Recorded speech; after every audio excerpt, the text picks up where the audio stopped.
তুমি চুপ থাকো, আর কত নাটক করবে? আমি সব জানি। আজ নিজের মাকে দেখে একদম সুস্থ, আর আমার মাকে দেখলে অসুস্থ, তাই না? বাবা মারা যাওয়ার পর মাই আমাকে অনেক কষ্ট করে মানুষ করে। আমি ঢাকাতে থাকি, বেসরকারি একটি অফিসে জব করি। প্রতিদিন সকালে উঠে আমার অফিসের উদ্দেশ্যে রওনা হতে হয়। আজও আমি অফিসে যাওয়ার জন্য রেডি হচ্ছি। এমন সময় খেয়াল করলাম সুমনা এখনো বিছানা থেকেই উঠেনি। এমনটা সচরাচর হয় না। আমি অফিসে যাওয়ার আগেই সুমনা উঠে আমার জন্য নাস্তা রেডি করে। আমি সুমনার সামনে গিয়ে বললাম, বিছানা থেকে এখনো উঠোনি? কি হয়েছে সুমনা? সুমনা বলল, কোমর থেকে পা পর্যন্ত এত ব্যথা যে আমি নড়াচড়াই করতে পারছি না। বিছানা থেকে কিভাবে উঠব? আচ্ছা ঠিক আছে, আমি অফিসে চলে যাচ্ছি। ডাক্তারকে ফোন দিয়ে বলে দিচ্ছি, এসে দেখে যাবেন। আজকে মা আসবে গ্রাম থেকে। সুমনা অসুস্থ মায়ের সেবা যত্ন করবে। যখনই মা আসে তার আগেই কেন যেন সুমনা অসুস্থ হয়ে পড়ে। আগের কথা তো মনে নেই, কিন্তু গতবারও মা যখন এসেছিল তখনও সুমনা অসুস্থ হয়ে গিয়েছিল, এটা আমার পরিষ্কার মনে আছে।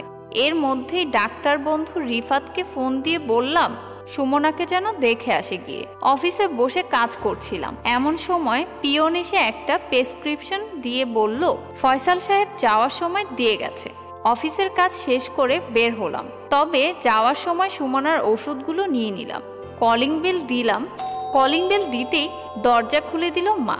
অনেক দিন পর মাকে দেখলাম, কেমন জানি শান্তি লাগছে। মা আর ছেলে কিছুক্ষণ গল্প করলাম।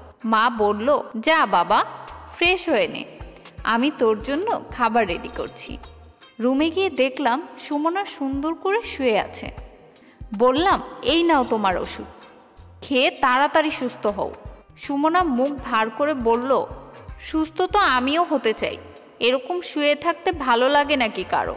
এর মাঝে মা চা নিয়ে আসলো। সুমনার জন্য এনেছে চা। চা রেখে মা চলে গেল।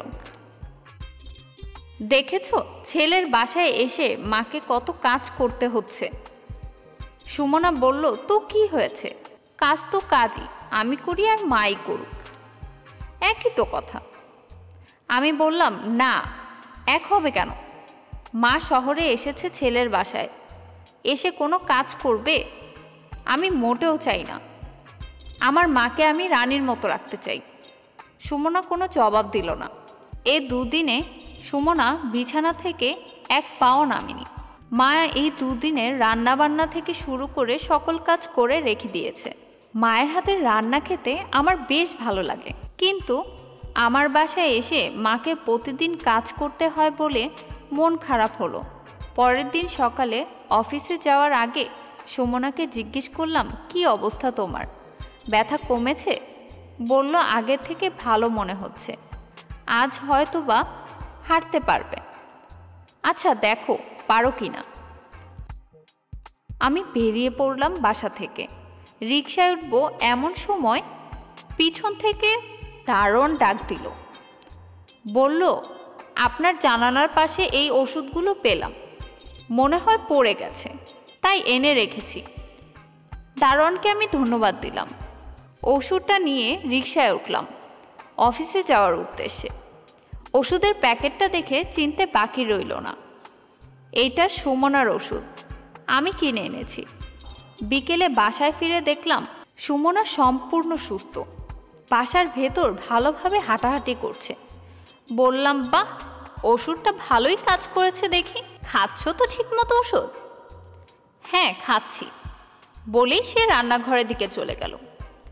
সুমনা মিথ্যা কথা বলছে আমি জানি, তবুও বেডরুমে গিয়ে দেখলাম কোথাও কোনো ওষুধের পাতা আছে কিনা। পরিষ্কার বুঝতে পারলাম সুমনা কেন এমন করছে। মা আসার দিন অসুস্থ হয়ে পড়ল, মা যেই চলে গেল ঠিক সে সুস্থ হয়ে গেল, আবার ওষুধ ফেলে দিল। আমার মাকে সেবা যত্ন না করে উল্টো আমার মাকে দিয়ে কাজ করানোর জন্যই বোধহয় এমনটি করেছে। তবুও সুমনাকে কিছু বুঝতে দিলাম না যে আমি সব বুঝে গিয়েছি। মনে মনে পণ করলাম। এরপর 3 থেকে 4 মাস কেটে গেল।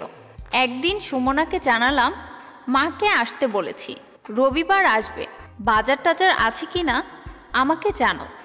আর কি কি লাগবে তার একটা লিস্ট করো। এবার মাকে আর কষ্ট দিও না, দুদিন শান্তিমতো থাকতে দিও, আর পারলে একটু সেবা যত্ন করো। সুবনা বলল, আচ্ছা। কিন্তু শনিবার রাত থেকে খেয়াল করলাম আবার সেই কোমর ব্যথা উঠেছে। রবিবার সকাল থেকে আগের মতো বিছানা থেকে নামতে পারছে না। ওকে বললাম, থাক, তুমি অসুস্থ, বিছানাতেই থাকো, মা তো আসলে কাজকর্ম করবে বলে আমি অফিসে চলে গেলাম। সুমনা মনে হলো অনেক খুশি হয়েছে, কিন্তু সুমনা এটা জানে না যে আজকে আমার মা আসবে না, আজকে ওর মা আসবে। মানে আমার শাশুড়িকে আসতে বলেছি। ওর এইসব নাটক ধরার জন্যই এই প্ল্যান করেছি। আমি আমার শাশুড়িকে বলেছি সুমনাকে যেন না জানায়। আমার শাশুড়িও খুব ভালো মানুষ, সুমনার এমন আচরণ দেখলে কখনোই তাকে সাপোর্ট করবে না। এবার আর নতুন ওষুধ না কিনে আগের ওষুধ পাঠিয়ে দিলাম, আর ফোন দিয়ে বললাম ওষুধগুলো খেয়ে তাড়াতাড়ি সুস্থ হয়ে যাও, মা বিকালের মধ্যেই চলে আসবে বাসায়। দারোয়ান আমাকে ওষুধের প্যাকেটটা দিল। আমি দারোয়ানকে আর কিছুই বলতে দিলাম না। তাড়াহুড়ো করে বাসায় ঢুকে দরজা নক দিতেই সুমনা দরজা খুলে দিল। বললাম, বাহ, ওষুধগুলো আজ দ্রুত কাজ করেছে। সুমনা বলল, হ্যাঁ। পাশের রুম থেকে আমার শাশুড়ি এসে বলল, কিসের ওষুধ, কি হয়েছে সুমনা? সুমনা বলল, কিছু না। আমি বললাম, তুমি চুপ থাকো, আর কত নাটক করবে? আমি সব জানি। আজ নিজের মাকে দেখে একদম সুস্থ, আর আমার মাকে দেখলে অসুস্থ, তাই না? নিজের মাকে তো খুব যত্ন নিচ্ছ। আমার মা এত দূর থেকে আসে, তাকে যত্ন করা তো দূরের কথা, এক গ্লাস পানিও মনে হয় ঢেলে খাওয়াওনি কখনো। সুমনাকে বললাম, তোমার ওষুধগুলো কই, নিয়ে আসো তো।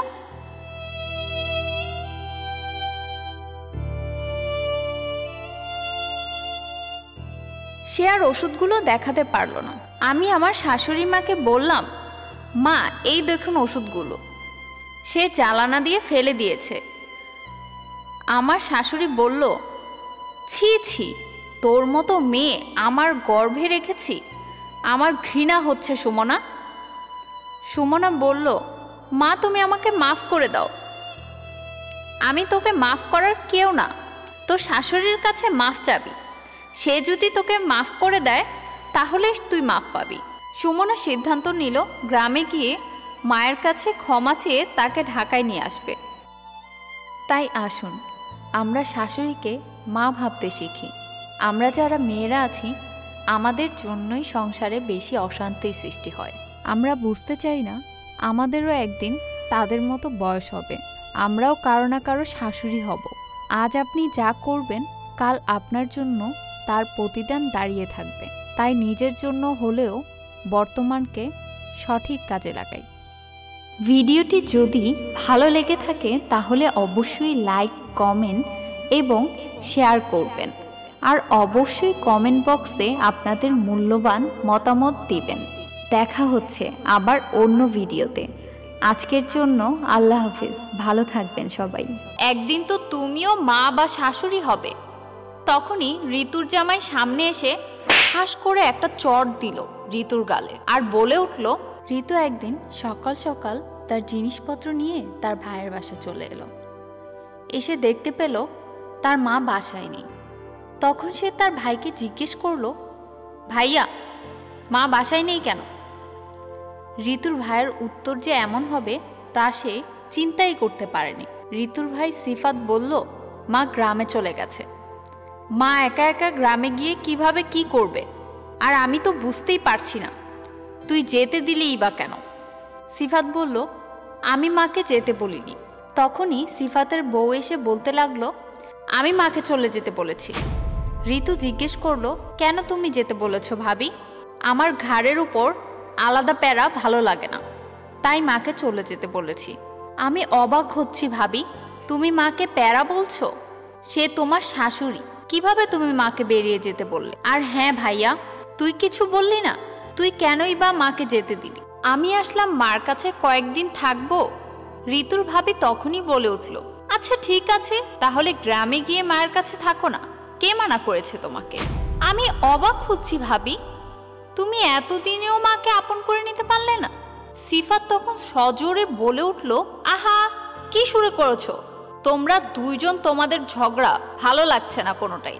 তোমার বোনকে চুপ করতে বলো না। আমি কেন চুপ করব ভাবি? তুমি মাকে সম্মান দিতে পারো না? তোর থেকে এখন আমার সম্মান করা শিখতে হবে। হ্যাঁ শিখবে। শাশুড়ি আর নিজের মায়ের মধ্যে কোনো পার্থক্য নেই, আর তার সাথে তোমার এরকম আচরণ। একজন মেয়ে হয়ে তুমি মায়ের সম্মান করতে পারো না? ভাবি, একদিন তো তুমিও মা বা শাশুড়ি হবে।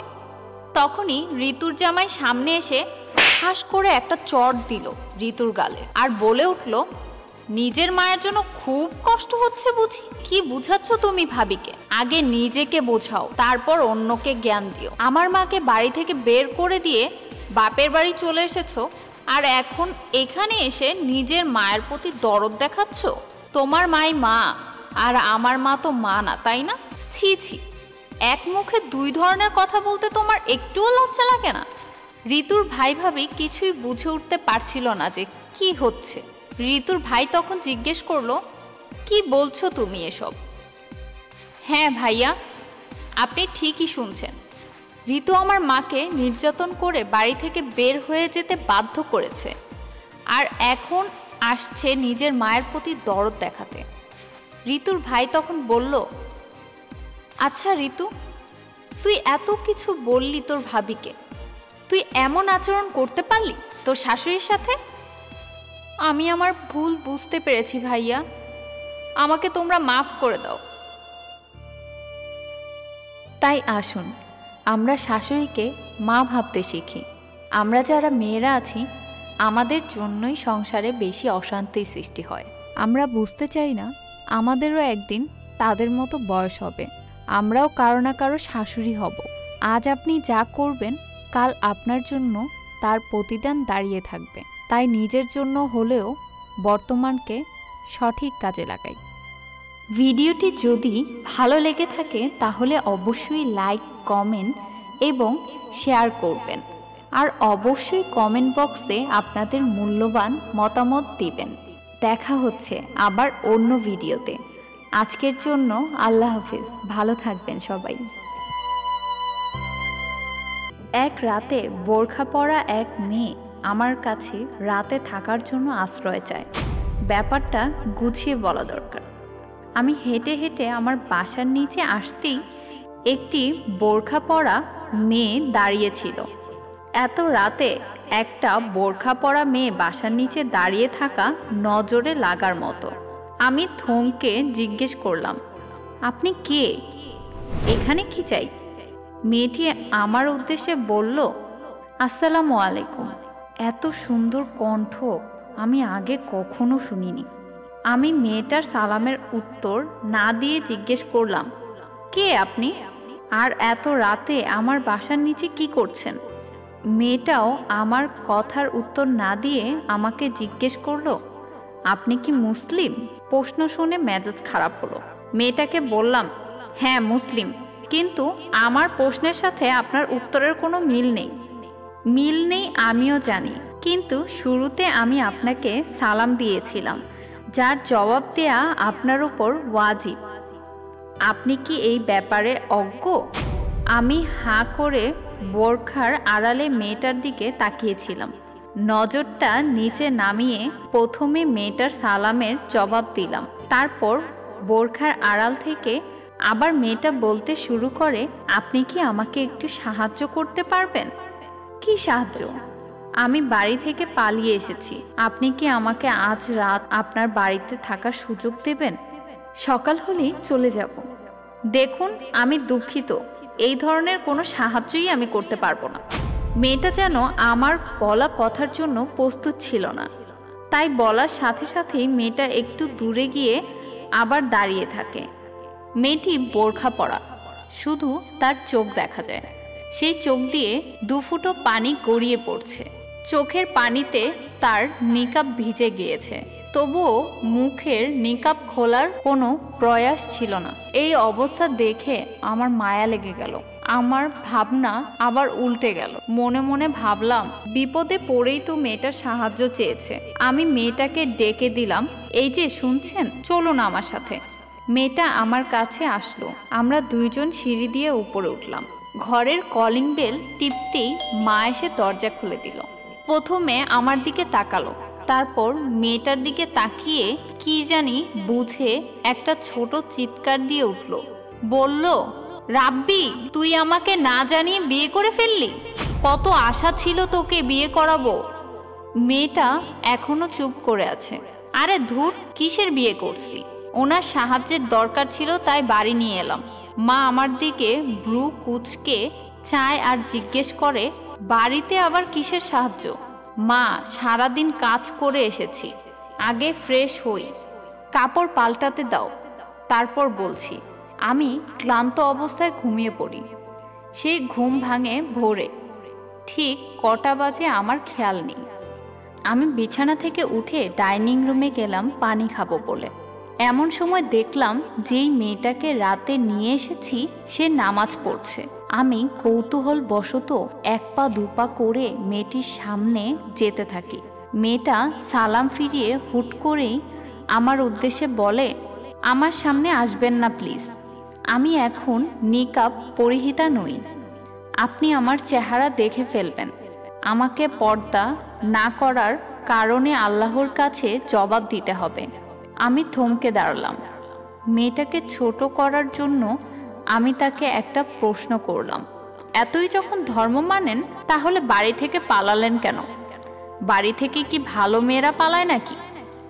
আমি মেয়েটাকে পেছন থেকেই দেখছিলাম। মেয়েটা তারপর বলল, কাল রাতে আমার বিয়ে ছিল, আমি সেখান থেকে পালিয়ে এসেছি। কথাটা শুনে মনে আনন্দ লাগলো। মেয়েটাকে ছোট করার আরেকটা সুযোগ পেলাম। আমি সোফার উপর বসে হাসতে হাসতে জিজ্ঞেস করলাম, প্রেম কাহিনী নিশ্চয়ই? তো জানেন না ইসলামে প্রেম হারাম? মেয়েটা হয়তো মুচকে হাসি দিয়ে বলল, কে বলল ইসলামে প্রেম হারাম? আল্লাহ তো রাসূলের সাথে প্রেম করেছেন। মেয়েটাকে ছোট করতে গিয়ে নিজেই বোকা হয়ে গেলাম। তারপর আস্তে করে বললাম, তা অবশ্য ঠিক, তাহলে বিয়ে বাড়ি থেকে পালালেন কেন? আমার বিয়েটা একটা ধনী পরিবারের ছেলের সাথে হতে যাচ্ছিল। আমি মেয়েটার কথা মাঝখানে থামিয়ে বললাম, তাহলে তো সুখের দিন পার করতে যাচ্ছিলেন, পালালেন কেন? মেয়েটা হয়তো বিরক্ত বোধ করলো, আবার বলতে শুরু করলো, বড়লোকের বিয়ে মানে তো জানেনই, ধুমধাম করে বিয়ে করিয়ে সবাইকে জানাতে হবে। বউ স্টেজে সেজে বসে থাকবে আর সবাই তাকে দূর থেকে দেখতে পারবে, মাঝে মাঝে কয়েকজন ছবি তুলবে, আর এটাই আমার পছন্দ ছিল না। ব্যাস এতটুকুই কারণ? স্টেজে আপনার বসতে সমস্যা কি ছিল? মেয়েটা আমার প্রশ্নের পরিবর্তে আমাকে প্রশ্ন করলো, আপনি কি কখনো কুমারী পূজা দেখেছেন? আমি উত্তরে জানালাম, হ্যাঁ অবশ্যই দেখেছি। কি হয় ওখানে? একটা মেয়ে স্টেজে বসে থাকে আর তাকে সকলেই পূজা করে ভক্তি করে। মেয়েটা হয়তো মুচকে হাসলো আর বলল, আপনি আপনার উত্তর পেয়ে গেছেন। মেয়েটার কথা শুনে নিজেই নিজেকে প্রশ্ন করলাম, মেয়েটা কি এই ধরনের বিষয়কে কুমারী পূজার সাথে তুলনা করলো? চুপ করে ভেবে নিজেই নিজেকে উত্তর দিলাম, ঠিক তো, এই ধরনের বিয়ে আর কুমারী পূজার মধ্যে সম্পূর্ণ মিল আছে। কথা শুনে বুঝতে পারলাম মেয়েটার ইসলাম সম্পর্কে ভালো জ্ঞান আছে। মেয়েটার প্রতিটা কথায় যুক্তি ভরা। আমার মেয়েটার প্রতি কৌতূহল বেড়ে গেল। আমি পর্দার ব্যাপারে আরও কিছু জিজ্ঞেস করলাম। আচ্ছা, পর্দা করতে শুধু কালো বোরখাই কেন পরেন? অন্য কোনো কালারের সাথে কি দুশ্মনী আছে? মেয়েটা হয়তো মুচকে হাসলো আর বলল, দুশ্মনী নেই, কিন্তু আপনি কি কখনো লাল নীল হলুদ সবুজ আকাশে চাঁদকে উঠতে দেখেছেন? চাঁদের সৌন্দর্য কি সেখানেই প্রকাশ পাবে? আমি মেয়েটার যুক্তি বুঝতে পেরে উল্টা প্রশ্ন করলাম, আপনি কি নিজেকে চাঁদের মতো সুন্দর দাবি করছেন? এটা কিন্তু অহংকারের পর্যায়ে চলে গেল। দাবি করার কি আছে? প্রতিটা মানুষকে আল্লাহ চাঁদ সূর্য এমনকি সৃষ্টি জগতের সবচেয়ে সুন্দর করে সৃষ্টি করেছেন। বোঝা গেল মেয়েটার সাথে পেরে ওঠা খুব কঠিন। সব কথার পরেই যুক্তি দেয়।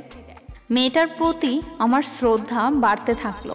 আমি সত্যি মেয়েটার প্রতি আসক্ত হয়ে গেলাম। হয়তো মেয়েটাকে ভালোবেসে ফেলেছিলাম। সকাল হয়ে গেল, আমার জন্য 1000 বছরের শ্রেষ্ঠ সকাল। আমি মায়ের সাথে কথা বলে মেয়েটাকে আর ঘর থেকে বের হতে দেইনি। আমি মেয়েটার ব্যাপারে কিছু জানতাম না, এমনকি নামও না। তবুও মায়ের এবং গোপনে মেয়ের মামার অনুমতি নিয়েই মেয়েটাকে সেদিনই বিয়ে করে ফেলি। মধুচন্দ্রিমার রাতে যখন বৈধভাবে মেয়েটার চেহারা দেখলাম, বুঝতে পারলাম কেন আল্লাহ বলেছেন তিনি মানুষকে সব থেকে সুন্দর করে সৃষ্টি করেছেন। আমার ঘরে যেন চাঁদের থেকে সুন্দর একটা মুখ প্রবেশ করেছে। আমি আল্লাহকে শুকরিয়া না করে পারলাম না। আসলেই যে আল্লাহর উপর বিশ্বাস রাখে তার জন্য আল্লাহই যথেষ্ট। ভিডিওটি যদি ভালো লেগে থাকে তাহলে অবশ্যই লাইক, কমেন্ট এবং শেয়ার করবেন। আর অবশ্যই কমেন্ট বক্সে আপনাদের মূল্য। একদিন সকাল সকাল এক বাচ্চা মেয়ে দৌড়াতে দৌড়াতে এক দোকানের সামনে এসে 2 টাকা দিয়ে বলতে লাগলো, আল্লাহকে দেন। তখন দোকানদার মেয়েটিকে তাড়িয়ে দিল। মেয়েটি দ্বিতীয় দোকানে গেল এবং জিজ্ঞেস করলো, এখানে কি আল্লাহকে পাওয়া যাবে? দ্বিতীয় দোকানদারও মেয়েটিকে তাড়িয়ে দিল। এইদিকে ডাক্তার হাসপাতালে মেয়েটির মাকে জানায় আগামীকাল আপনার অপারেশন হবে। ওইদিকে মেয়েটি তারপরও হার মানল না। সে এইভাবে 2 টাকা নিয়ে দোকানে দোকানে ঘুরতে লাগলো। অবশেষে 50টি দোকান ঘোরার পর এক দোকানদার মেয়েটিকে ডেকে জিজ্ঞেস করলো, তুমি কেন আল্লাহকে খুঁজছো? কি করবে আল্লাহকে পেলে? মেয়েটি দোকানদারকে জানালো তার মা খুব অসুস্থ। ডাক্তার বলেছে একমাত্র আল্লাহই তার মাকে বাঁচাতে পারবে, তাই সে আল্লাহকে নিতে এসেছে। দোকানদার বলল, কত টাকা আছে তোমার কাছে? মেয়েটি বলল, আমার কাছে 2 টাকা আছে। দোকানদার তো চিন্তায় পড়ে গেল। 2 টাকায় তো তার দোকানে কিছুই পাওয়া যায় না, শুধুমাত্র 1 গ্লাস পানি ছাড়া। দোকানদার 1 গ্লাস পানি মেয়েটির হাতে দিয়ে বলল, এই 1 গ্লাস পানি তুমি তোমার মাকে খাইয়ে দিও, তোমার মা সুস্থ হয়ে যাবে ইনশাল্লাহ। দোকানদারের কথা মতো মেয়েটি পানি নিয়ে চলে গেল। হাসপাতালে এসে মেয়েটি তার মাকে সেই পানি খাইয়ে দিল। পরদিন সকালে মেয়েটির মার অপারেশন হলো এবং মেয়েটির মা সুস্থ হয়ে গেল। ডাক্তার বিকেলে বিলের কাগজ তার মার হাতে ধরিয়ে দিল। বিলের পরিমাণ দেখে সে তো অবাক হয়ে গেল। এত টাকা সে কিভাবে পরিশোধ করবে? ডাক্তার বলল, চিন্তার কোনো কারণ নেই, আপনার সমস্ত বিল এক ভদ্রলোক পরিশোধ করে দিয়েছেন। আসলে বিলটি পরিশোধ করেছেন এবং আপনার জন্য একটি চিঠি রেখে গেছেন। ভদ্র মহিলা চিঠিটি খুলে পড়ে দেখলেন, তাতে লেখা ছিল, আমাকে ধন্যবাদ দেওয়ার কোনো প্রয়োজন নেই, আপনাকে তো বাঁচিয়েছেন স্বয়ং আল্লাহ তাআলা, আমি তো উসিলা মাত্র। বরং ধন্যবাদ দিন আপনার মেয়েকে, যে 2 টাকা হাতে নিয়ে অবুঝের মতো আল্লাহকে খুঁজে বেরিয়েছেন। তার মন ভরা বিশ্বাস ছিল একমাত্র আল্লাহই পারে আপনাকে বাঁচাতে। আর এটাই হচ্ছে ঈমান। আল্লাহ তাআলাকে খুঁজে পেতে কোনো টাকা পয়সা লাগে না। বিশ্বাস নিয়ে মন থেকে খুঁজলে 2 টাকাতেও আল্লাহকে পাওয়া যায়। বন্ধুরা, আসুন আমরা সবাই এই মহামারী থেকে বাঁচতে সবাই মন থেকে আল্লাহ তাআলাকে খুঁজি। ভিডিওটি যদি ভালো লেগে থাকে তাহলে অবশ্যই লাইক, কমেন্ট এবং শেয়ার করবেন। আর অবশ্যই কমেন্ট বক্সে আপনাদের মূল্যবান মতামত দিবেন। দেখা হচ্ছে আবার অন্য ভিডিওতে। আজকের জন্য আল্লাহ হাফেজ, ভালো থাকবেন সবাই। 1 মুঠা চুড়ি 60 টাকা আপা। কি যে বলেন, 30 টাকা দিবেন? আশেপাশে এরকম চুড়ি আরও আছে, তাদের থেকে নেব। সকাল সকাল আপনি 40 টাকা দেন, 30 টাকা থেকে 1 টাকাও বেশি দেব না। বলেই আমি হাঁটা শুরু করলাম আর মনে মনে চিন্তা করতে লাগলাম, একদিন সকালে অফিসে যাওয়ার পথে একটি ছোট মেয়ে এসে আমাকে বলতে লাগলো, আপা মাছ নেবেন? আমি চিন্তা করলাম করোনাকালীন এই সময় নিজের সুরক্ষার জন্য মাছ লাগে, ওর থেকে নিলে হয়তো কমে পাবো। জিজ্ঞেস করলাম কত? মেয়েটি বলল 5টা 20 টাকা। আমি বললাম, কি বলিস, 5টা 10 টাকা দিব। ছোট মেয়েটি বলতে লাগলো, আপা আমার মা অসুস্থ, দয়া করে মাছগুলা নিয়ে আনেন। আরে যা তো, বিরক্ত করিস না, 10 টাকা হলে দিয়ে যা। আচ্ছা আপা, আপনি 10 টাকা দিয়েই নেন। মা অসুস্থ, বাবা অসুস্থ, কত বাহানা তোদের। মাছগুলো দিয়ে যা এখান থেকে। ছোট মেয়েটি মাছগুলো দিয়ে চলে গেল। আমি মনে মনে ভাবতে লাগলাম 10 টাকায় 5টা মাছ, মানে একটা মাছের দাম 2 টাকা। চিন্তাই করা যায় না। যদি আমি দোকান থেকে নিতাম তাহলে একটা মাছের দাম 10 টাকা হতো। কোথায় পাওয়া যায় এত সস্তা? আল্লাহ, আমার 10 টাকা বেঁচে গেছে। কত বুদ্ধিমান আমি। মার্কেটে একটা চুড়ির দোকানে গিয়ে চুড়ি পছন্দ করে জিজ্ঞেস করলাম কত করে? এক মুঠা চুড়ি 60 টাকা আপা। কি যে বলেন, 30 টাকা দিবেন? আশেপাশে এরকম চুড়ি আরও আছে, তাদের থেকে নেব। সকাল সকাল আপনি 40 টাকা দেন, 30 টাকা থেকে 1 টাকাও বেশি দেব না। বলেই আমি হাঁটা শুরু করলাম। আর মনে মনে চিন্তা করতে লাগলাম যে এখনই ডাক দিবে পেছন থেকে। ঠিক তেমনটিই হলো। আপা নিয়ে যান, 30 টাকাই দিয়েন আপনি।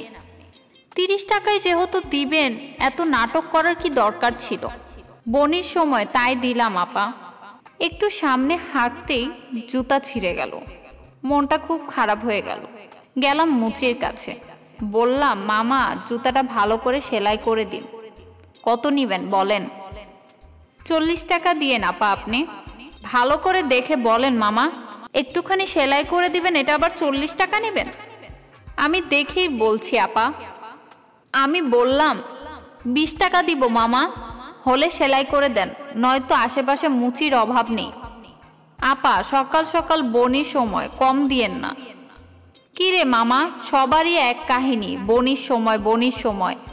সব টাকা কি আমার থেকেই নিবেন নাকি? মুচিওয়ালা মামা মনে মনে ভাবতে লাগলো, ঘরে চাল নেই, কি খাবে বাচ্চারা কোনো কাজ না হলে? আচ্ছা দেন আপা, সেলাই করে দেই। 20 টাকা দিয়ে জুতা সেলাই করে খুব খুশি লাগছিল। আসলে আমি কত বেশি স্মার্ট, আরও টাকা বাঁচাতে পারছি। খুব ক্ষুধা লাগছে, যাই কিছু খেয়ে নিই। আজকে সকাল সকাল 50 টাকা বাঁচিয়েছি। মার্কেটের ভিতর একটা দোকান, যেখানে কম দামে খাবার পাওয়া যায়।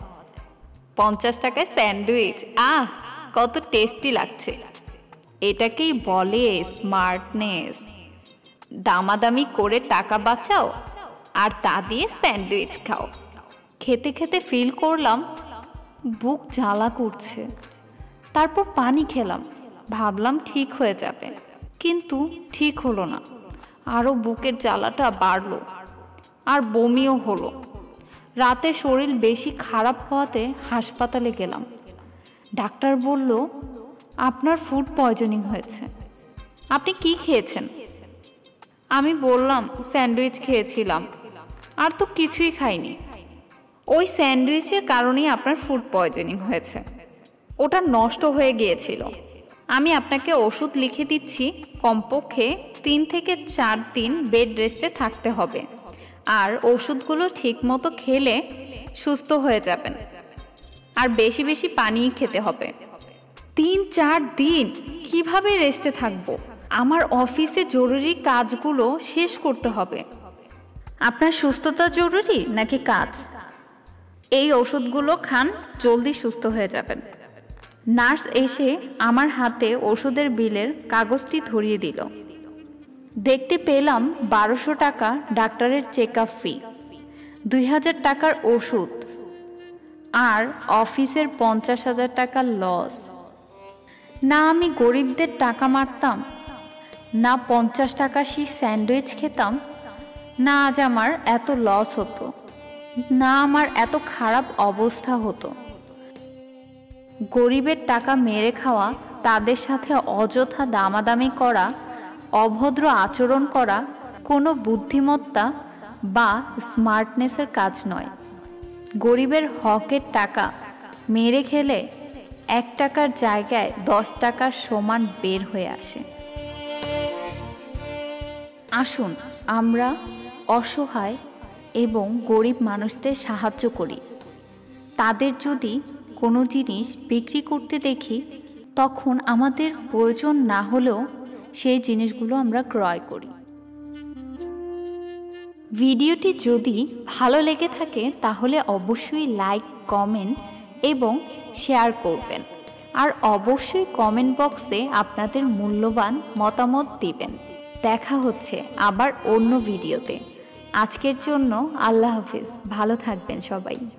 রহিম মিয়া তার রেখে দেওয়া খাবারটুকু খাচ্ছে। প্রতিদিন তাহলে তার রেখে দেওয়া খাবার খায় রহিম মিয়া। ঢাকার এক সুনামধন্য বড় কোম্পানির মালিক আলম সাহেব। আলম সাহেবের লাঞ্চের পর যে খাবার বাঁচে তাই অফিসের পিয়ন রহিম মিয়া নিজের দুপুরের খাবার হিসেবে চালিয়ে নেয়।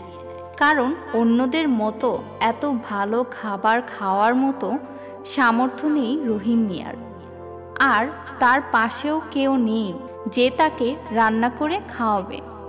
তাই প্রতিদিন যে খাবারটুকু বাঁচে তা দিয়ে কোনোরকম চালিয়ে নেয় রহিম মিয়া। আর যেদিন বস কোনো খাবার রাখে না, তখন রহিম মিয়া না খেয়ে সারাদিন কাটিয়ে দেয়। বয়স যেন 65 ছুঁই ছুঁই, তবুও এখন তার কাজ করে খেতে হয়। বাসায় কামাই করার মতো কেউ নেই। তার 3 ছেলে মেয়ে, 2 মেয়ের বিয়ে দিয়ে দিয়েছে। ছেলে ছোট, তার পড়াশোনার খরচ আর সংসার খরচ চলে তার সামান্য বেতন দিয়ে। এই শহরে একজন পিয়নের বেতন কত তা আমরা সবাই জানি, তবুও এই চাকরি করে সব কিছু চালিয়ে নিতে হয় তার। একদিন দুপুরে বসের জন্য তেহারি নিয়ে এসেছেন তিনি। প্লেটে খাবারগুলো বেড়ে দিয়ে আসলেন বসের রুমে। বসের কাজের ঝামেলার কারণে খাবার খেতে দেরি হচ্ছে, প্রায় 3টা বাজে। রহিম মিয়া একটু পরপর বসের রুমে গিয়ে জিজ্ঞেস করছে, স্যার খাবারগুলো খাবেন না? প্লেটটা নিয়ে যেতাম। বস প্রতিবারই এক উত্তর দিচ্ছে, পরে খাবো। এদিকে ক্ষুধায় রহিম মিয়ার পেট পুড়ে যাচ্ছে। সে চুপ করে রান্নাঘরে বসে আছে। একটু পর কলিং বেল দিলে রহিম মিয়া বসের রুমে গিয়ে দেখতে পেল খাবার প্লেটে সামান্য খাবার আছে। সে দ্রুত খাবার নিয়ে সেখান থেকে চলে আসে। রান্নাঘরে বসে খাবার খাচ্ছিল। তখন তার বস আলম সাহেব সেদিক দিয়ে যাচ্ছিলেন। সে খেয়াল করলেন রহিম মিয়া তার রেখে দেওয়া খাবারটুকু খাচ্ছে। আলম সাহেব মনে মনে আফসোস করতে লাগলেন, প্রতিদিন তাহলে তার রেখে দেওয়া খাবার খায় রহিম মিয়া। এটা জানলে সে আরও বেশি খাবার অর্ডার দিত, আর একটু বেশি বেশি খাবার রেখে দিত। পরদিন সে আগের মতো খাবার সব মাখিয়ে খাওয়া বন্ধ করে দিল। শুধু যতটুকু খেতে পারবে ঠিক ততটুকুই মাখিয়ে খেত, আর বাকিটুকু রেখে দিত রহিম মিয়ার জন্য। রহিম মিয়া এত কিছু লক্ষ্য করেনি কখনো। সে আগের মতো অবশিষ্ট খাবারটুকু খেতে থাকলো। আর এই দৃশ্য দেখে আলম সাহেব খুব শান্তি পেতেন। এভাবে চলতে থাকে পরের দিনগুলো। একদিন সকালে অফিসে ঢোকার সময় আলম সাহেব শুনতে পেল রহিম মিয়া অফিসের দারোয়ানকে বলছে, চাকরিটা মনে হয় এইবার ছাইরা দিতে হইব। সংসারের এত খরচ, পোলার লেখাপড়ার খরচ, মাইয়া গো বিয়া দিছি, তাগো শ্বশুর বাড়ি কত কিছু পাঠান লাগে। আমি কই পামো এত টাকা? শরীরটা আগের মতো চলে না ভাই। তখন দারোয়ান বলল, ভাই তুমি আজ 30 বছর ধইরা এই অফিসে সততার সাথে কাজ করো। তোমার প্রতি নজর দেয়া উচিত ছিল আমাগো বসের। ভাই রে, কি কমু দুঃখের কথা। বড় স্যার বাইচ্চা থাকতে আরো কত কিছু দিত। প্রতি মাসে বেতনের বাইরে টাকা এমনিই দিত, কিন্তু ছোট স্যার আসার পর থাইকা আমার শুধু বেতনের উপরেই চলতে হয়। সামনের মাসে আমার পোলার পরীক্ষার ফিস দেওয়া লাগবো। ঘরে এক মুঠো চালও নাই। ছোট স্যারকে কি করে এত দুঃখের কথা কই। আলম সাহেব তার কথাগুলো শুনে ভাবছে তার বাবার কোম্পানির প্রিয় মানুষগুলো কত কষ্টে আছে, অথচ সে একটুও টের পায়নি। ব্যাপারটা সত্যি লজ্জাজনক। তিনি তার রুমে বসে ভাবতে লাগলেন কি করা যায় চাচার জন্য। একটু পর রহিম চাচাকে ডাকলেন। আলম সাহেব বললেন, চাচা চলুন বাইরে যাই, একটু জরুরি কাজ আছে। আলম সাহেব রহিম মিয়াকে শপিং মলে নিয়ে গেলেন।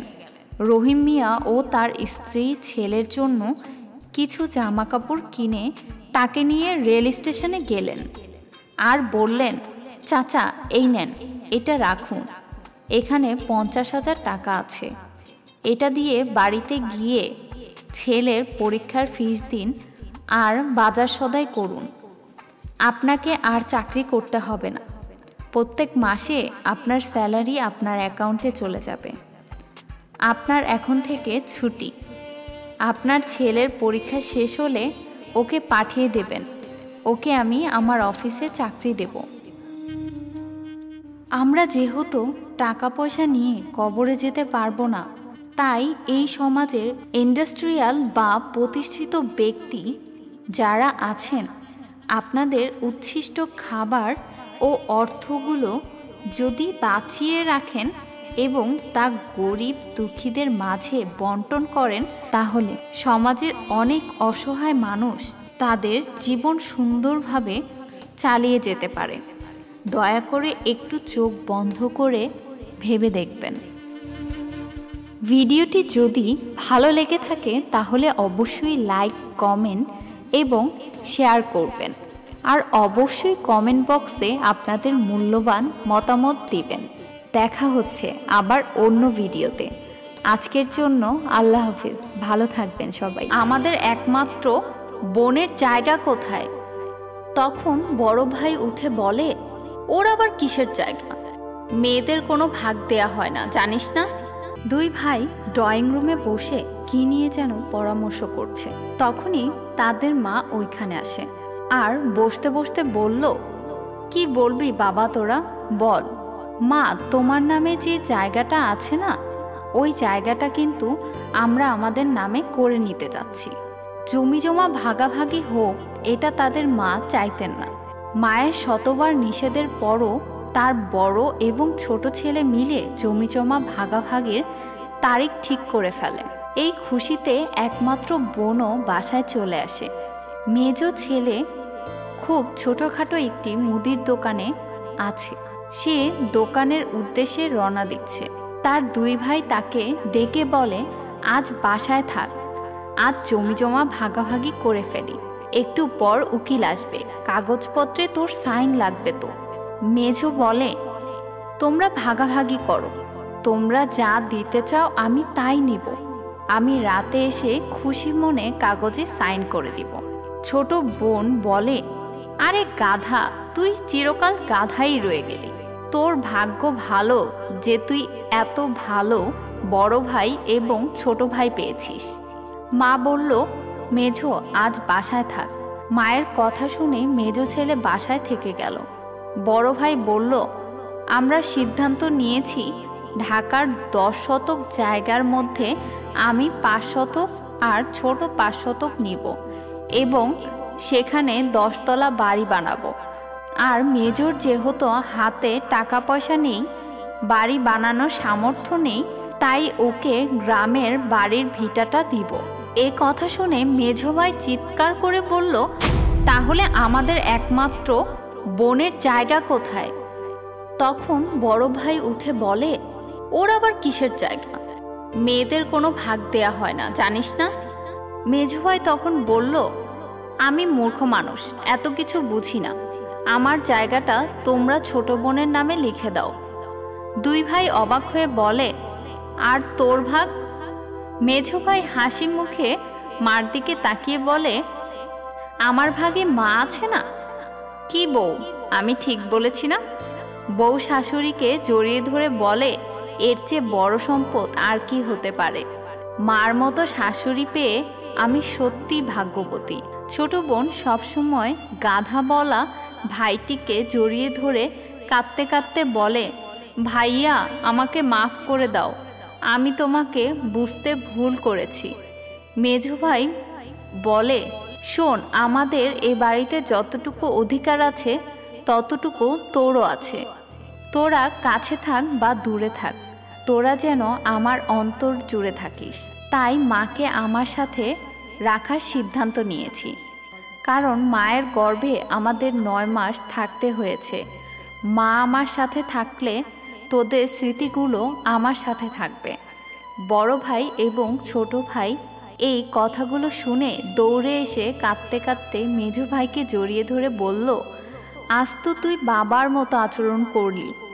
সবাই অঝরে কাঁদছে, হয়তো একেই বলে আনন্দের অশ্রু। জায়গা জমি ভাগাভাগি রেখে সবাই একসাথে থাকার সিদ্ধান্ত নিল। আমরা প্রায় আমাদের পরিবারের অর্থনৈতিকভাবে অসচ্ছল মানুষগুলোকে কম গুরুত্ব দেই, তাদেরকে পাত্তাই দিতে চাই না। অথচ এই মানুষগুলোর টাকা পয়সা না থাকলেও তারা মনের দিক থেকে অনেক ধনী। আর আমাদের এই ভালো মনের মানুষগুলোর সাথে সবসময় থাকা উচিত। ভিডিওটি যদি ভালো লেগে থাকে তাহলে অবশ্যই লাইক, কমেন্ট এবং শেয়ার করবেন। আর অবশ্যই কমেন্ট বক্সে আপনাদের মূল্যবান মতামত দিবেন। দেখা হচ্ছে আবার অন্য ভিডিওতে। আজকের জন্য আল্লাহ হাফেজ, ভালো থাকবেন সবাই।